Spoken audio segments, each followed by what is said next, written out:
pessoal, a gente resolveu gravar aqui também um pouquinho da Praia de João Fernandinho.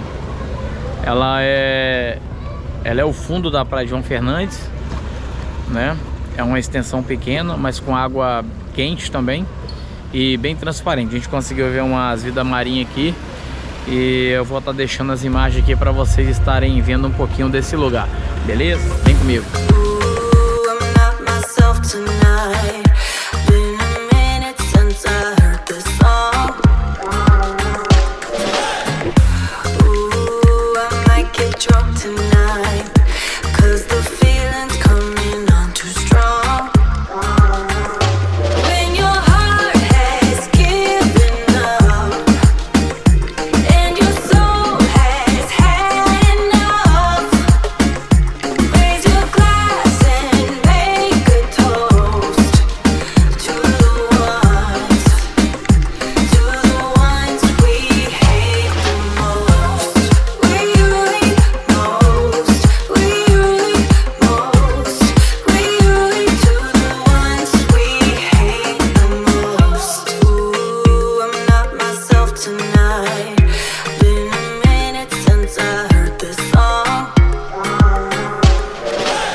Frisando também, pessoal, que a praia é bem estruturada.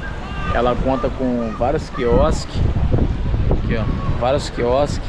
O pessoal dá um atendimento de ponta aí, cadeira, sombrinha e as porções completas. A gente não vai dar nome de porção de ninguém porque a gente não conheceu, não usufruiu de nenhuma, mas a galera tá aí usufruindo do espaço. Então todo mundo se alimentando aí. E a praia é pequena, mas ela dá suporte para você e toda a sua família, beleza? Bora lá.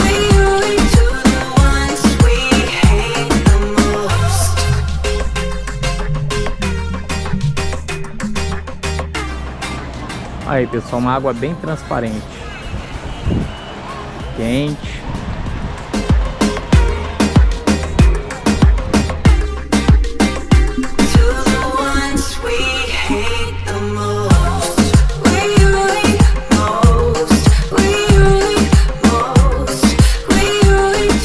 A praia é bem movimentada.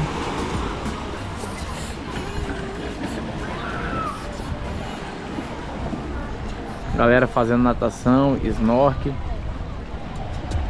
Muito top a praia, muito top mesmo.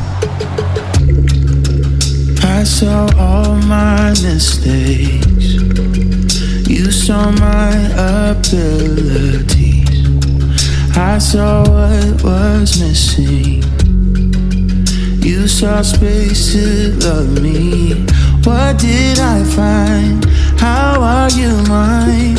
Had no reason to stick around. Somehow you got just who I was, when all I did was weigh us down.